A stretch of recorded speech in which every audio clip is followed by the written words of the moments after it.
Bonjour et bonsoir, ça dépend où vous êtes vous trouvez. Le vice-versa JCL vous souhaite une agréable et excellente journée. Ah, ah, ah. Alors, comment vous allez? J'espère bien. Moi, de mon côté, ça va. Aujourd'hui, je me propose de vous faire un partage pour parler encore des pervers narcissiques, ces petits enfants des ténèbres.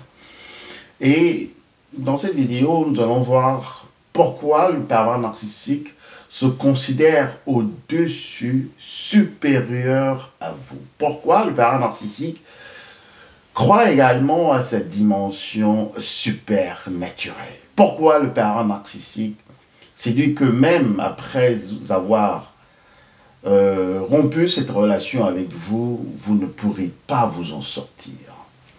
Vous savez, en fait, quand on est dans une relation avec un pervers narcissique, ce n'est pas juste une affaire de sentiment. Ce n'est pas juste une affaire d'émotion.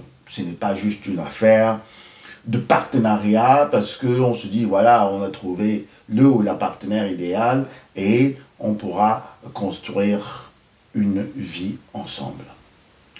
Le pervers narcissique, en fait, lui, il sait que quand il trouve une personne qui est assez ouverte, une personne qui elle-même cherche à combler un vide, alors il se dit qu'il a trouvé là la bonne proie.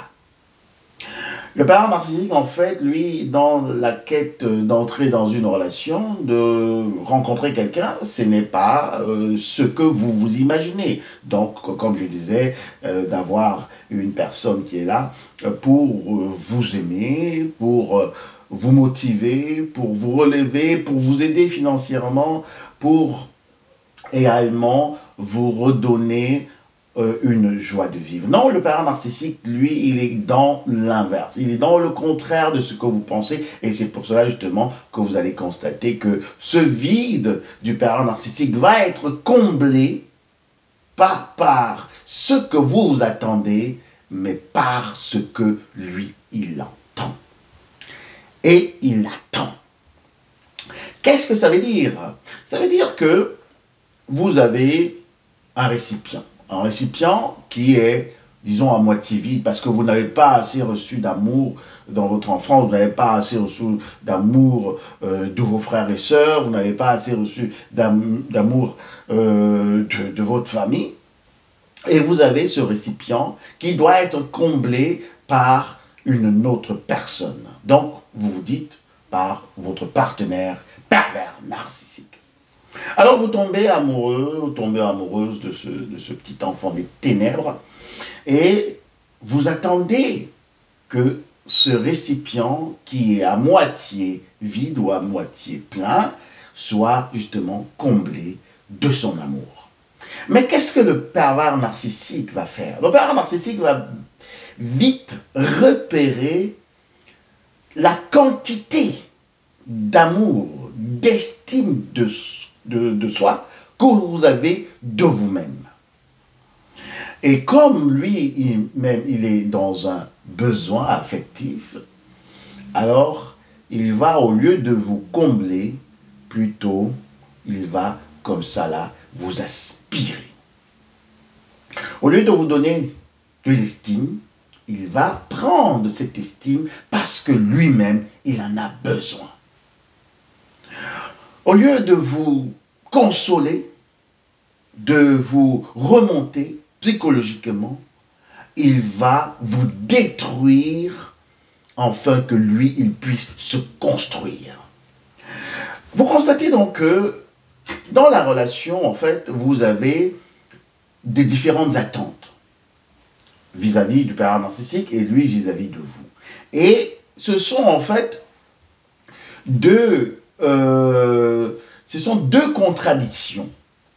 Parce que d'une part, vous voulez quelque chose, de l'autre part, lui, il va prendre même ce que vous avez pour pouvoir s'enrichir émotionnellement, affectivement, spirituellement et également psychiquement. Et à la fin même, financièrement. Le pervers narcissique, en fait, est comparable justement à cette image qu'on a souvent quand vous vous asseyez à table avec le diable. Alors, il faudrait vraiment avoir beaucoup d'espace. Il faudra avoir une longue cuillère. Mais quand vous êtes dans la relation avec justement ce zombie ou cette vipère ancienne, ou également dans ces meutières, ces meutes très voraces, ces familles dysfonctionnelles, ces familles très dangereuses, cannibales, alors là, vous ne vous doutez de rien. Vous avez rencontré Lucie, vous avez rencontré Patrick, et il a l'air très sympa. Il a l'air très avenant. Pourquoi? Parce qu'il voudrait d'abord vous faire sortir de vous-même. Et c'est là où on va entrer justement maintenant dans le côté spirituel. Vous savez, quand vous êtes dans un combat avec un pervers narcissique, parce que tôt ou tard, vous arrivez d'abord à vous faire violence, parce que vous sentez que dans cette relation, vous n'êtes qu'abusé, vous n'êtes que maltraité, vous n'êtes que déshumanisé.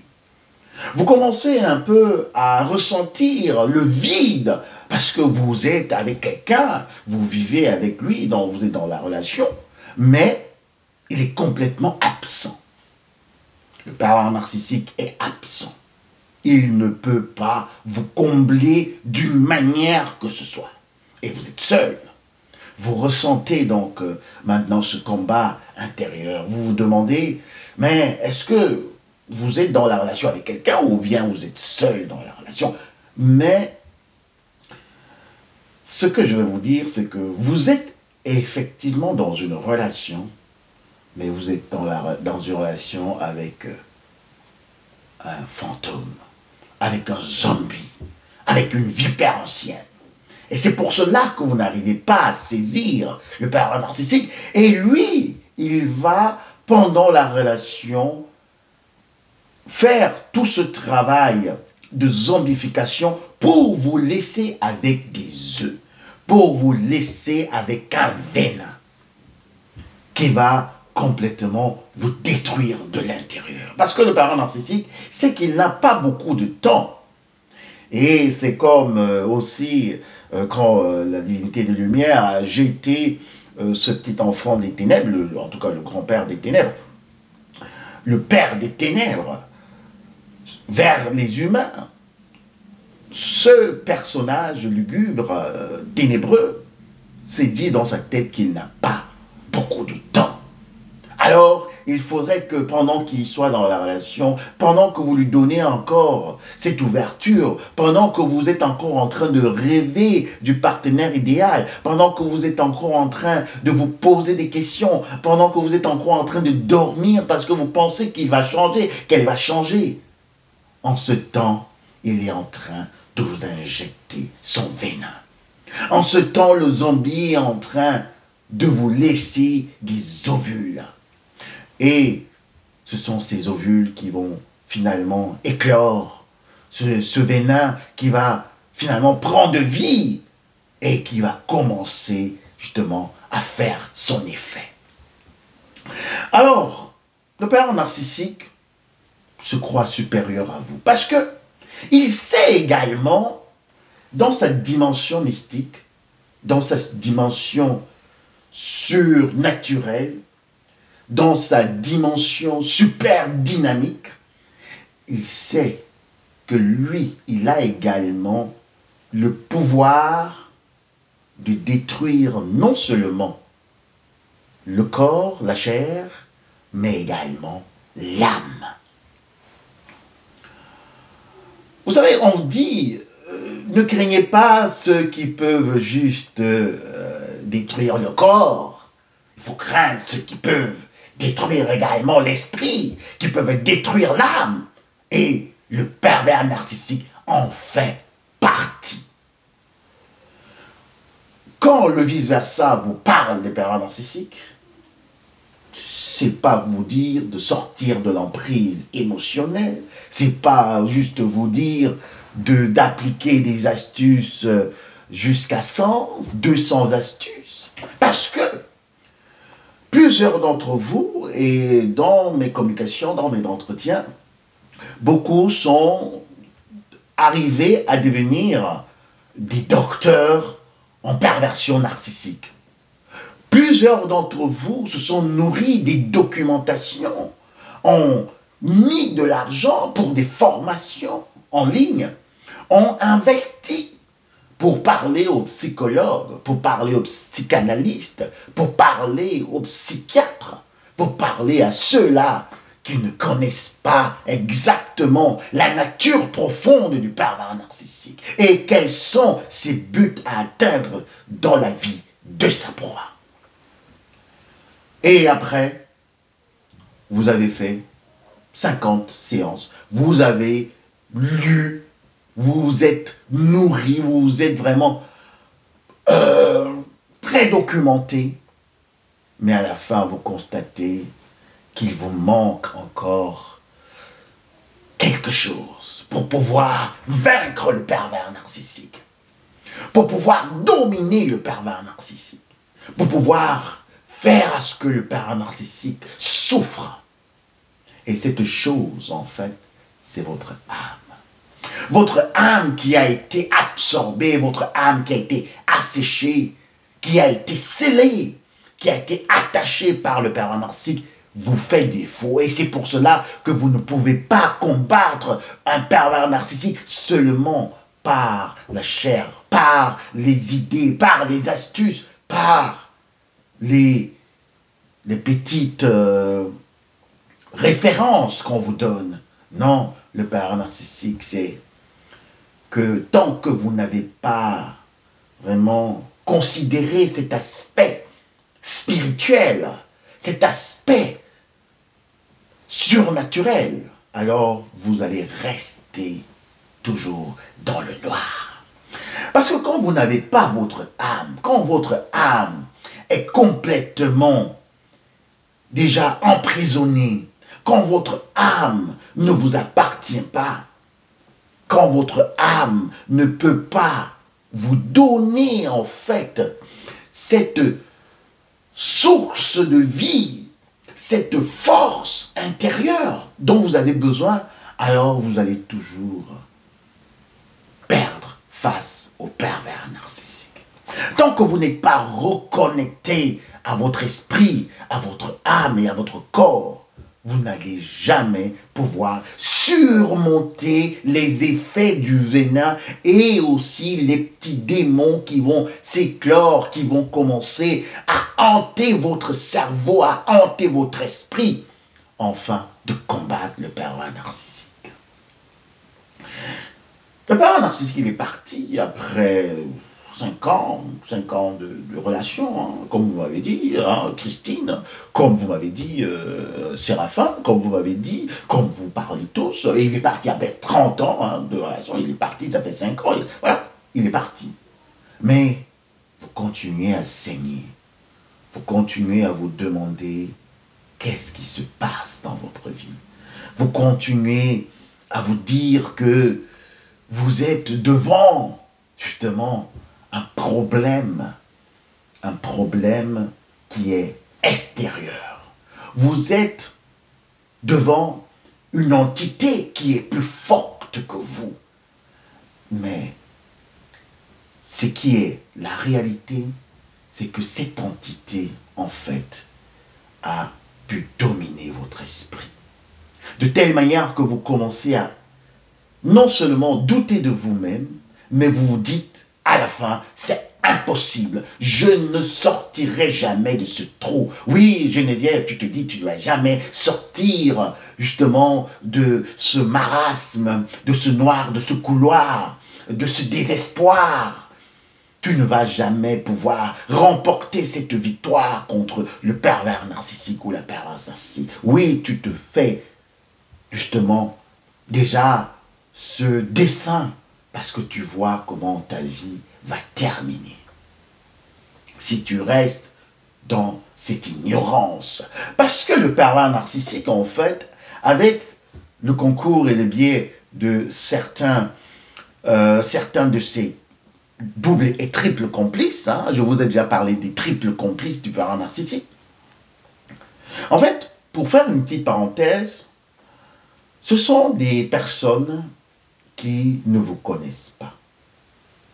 Ce sont des personnes qui connaissent par contre le pervers narcissique. Ce sont des personnes qui ont pris parti pour le pervers narcissique. Ce sont des personnes qui vous haïssent, qui vous détestent et qui vous envoient des mauvais œils, qui vous envoient des mauvais sorts à distance. Ce sont également des personnes qui sont conscientes que vous avez un problème et qui ont plus ou moins conscience également de la nature de ce problème, mais ne vous le disent pas. Et vous envoient en combat, vous envoient en bataille contre le pervers narcissique, contre une entité démoniaque. Et ils savent également que vous allez laisser des plumes. Et quand vous laissez des plumes, ils sont là également, maintenant en double complice, pour venir faire semblant de vous remonter le moral, de vous instruire sur la perversion narcissique et de vous dire ce que vous devez faire. Si vous avez des oreilles, vous allez comprendre. Et j'espère que vous avez compris. Fermons la parenthèse. Vous savez, quand vous avez un bon entraîneur, ce n'est pas un entraîneur qui va vous dire que, voilà, si vous êtes en deuxième division, il va vous demander d'aller jouer contre Chelsea, aller jouer contre Manchester, aller jouer contre Barcelona. Non, il va vous demander de rester dans votre ligue. Il va vous demander de monter d'abord en première division. Et c'est pareil quand vous sortez d'une relation avec un petit enfant des ténèbres, une vipère ancienne ou un zombie, ou également que vous sortez des médiennes. J'y reviendrai parce que là-bas, il y a beaucoup de dangers. Il y a également beaucoup de cannibalisme. Il y a beaucoup de zombification dans les médiennes. On y reviendra. Mais quand vous avez justement un entraîneur qui sait, qui connaît vos points forts, vos points faibles, il ne va pas vous envoyer à la boucherie. Et c'est ce qu'on voit également maintenant, une petite parenthèse, avec ce qui se passe géopolitiquement, géostratégiquement, ce qui se passe avec ces États qui disent être complices, qui se disent être en fait neutres, mais ils sont complètement belligérants. Et puis ils envoient une petite brebis comme ça pour aller se faire massacrer. J'espère que vous avez compris. Alors, pour clore cette vidéo, nous avons cette femme qui avait déjà dépensé beaucoup d'argent chez des médecins, qui avait dépensé toute sa fortune chez des tradipraticiens, qui avait dépensé tout ce qu'elle avait pour faire justement acheter des bouquins, acheter des formations, acheter ceci, aller chez tel spécialiste, psychanalyste, psychiatre, psychologue. Et à la fin, elle avait toujours cet écoulement de sang. Elle avait cet écoulement de sang. Parce que les petits aliens, en fait, les petites créatures qui vont s'éclore dans votre tête, dans votre esprit, donc produit par les ovules du zombie ou bien également du venin de la vipère ancienne, ces petites créatures, en fait, vont commencer à attaquer votre système nerveux, vont commencer à attaquer votre système vital, vont attaquer tout votre psychisme et votre esprit, de telle manière que quand le pervers narcissique va vous regarder, ou bien quand vous pensez à lui, alors ce petit, vous savez, ces petits êtres, petites entités dans votre tête commencent à vous dire: à Nathalie, tu n'es pas assez forte, tu n'es pas assez courageuse, tu ne vas jamais sortir de là, tu ne vas jamais pouvoir te remettre sur pied, tu ne vas jamais pouvoir avoir cette force de remonter la pente. Ce n'est plus le pervers narcissique qui vous le dit, mais en fait, ce sont ces petites puces, cette programmation qu'il a laissée en vous, qui commence à prendre vie, qui commence justement à vous garder comme ça, en basse fréquence, de telle manière que vous ne pouviez pas avoir une force intérieure, que vous ne puissiez pas être reconnecté à votre esprit, reconnecté à votre âme, reconnecté à la lumière pour pouvoir vaincre ce petit enfant des ténèbres. Vous savez, quand vous avez récupéré votre lumière, quand vous avez récupéré votre force, quand vous avez récupéré votre âme, et que vous êtes maintenant, et de nouveau, un humain. Parce que le père narcissique déteste les humains. Je vous ai toujours dit que c'est un zombie, c'est un animal, c'est un reptilien, c'est un zomboïde, c'est un humanoïde à l'apparence. C'est quelqu'un qui n'a pas d'humanité. Mais quand vous avez récupéré votre humanité, justement, que vous êtes reconnecté à la lumière, alors ce n'est pas vous qui allez fuir le pervers narcissique, mais c'est le pervers narcissique qui va vous fuir.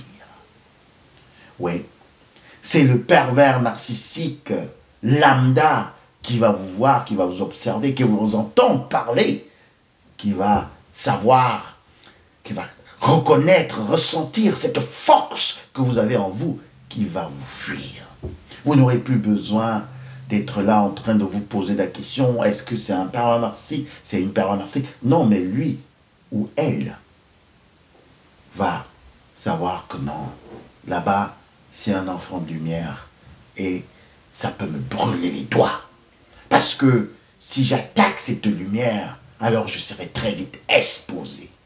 Si j'attaque cette Martine qui a repris ses énergies, qui a repris sa force, qui a repris justement son idéal de vie, qui a repris toute sa lumière, alors je vais me brûler. Donc, vous devez comprendre que le combat avec le pervers narcissique, ce n'est pas juste un combat mental, un combat, on peut dire, émotionnel, affectif, mais c'est également un combat spirituel. Parce que vous n'avez pas à combattre juste contre la chair, mais vous avez à combattre contre les entités démoniaques, les principautés des ténèbres, et le pervers narcissique se croit justement au-dessus de la lumière, et pourtant il fait partie de ces principautés des ténèbres dont il faut combattre avec la dernière énergie, parce que justement ce sont des enfants des ténèbres. Alors, je me réjouis de vos commentaires. Entre-temps, je vous souhaite une agréable, excellente journée. Direction la lumière. À très bientôt. Bisous, bye.